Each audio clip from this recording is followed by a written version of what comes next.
Meron nga pala akong kangkong at tokwa dito mga idol na ulam namin ngayong tanghalian. Simpleng ulam pero gagawin ko siyang extra special. Sinimulan ko na nga pala yung pagluluto ko sa pagsisindi ng kalan bago ko nga pala nilagay dito yung kawali. Pagkainit ng kawali mga idol ay nilagay ko na nga pala itong mantika. Ang pagkakamali ko nga lang pala dito, hindi pa mainit yung mantika, nilagay ko na agad itong mga tokwa. May tendency kasi na dumikit siya sa kawali mga idol, kaya yun yung wag nyong gagawin kapag magpiprito kayo. Babalik-balik ta rin ko nga lang pala itong mga tokwa hanggang sa mag-golden brown na siya at mag-crispy bago ko nga pala siya hanguin. At habang hinahango ko nga pala itong mga tokwa, set aside ko nga muna pala siya dahil magigisa muna nga pala ako dito ng sibuyas.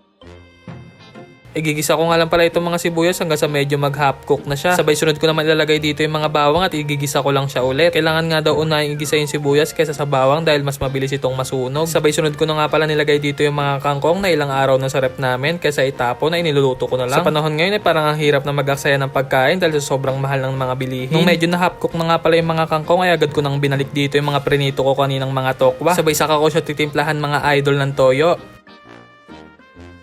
Naglagay na nga rin pala ako dito ng konting tubig mga idol para medyo may sabaw-sabaw siya bago ko siya haluin.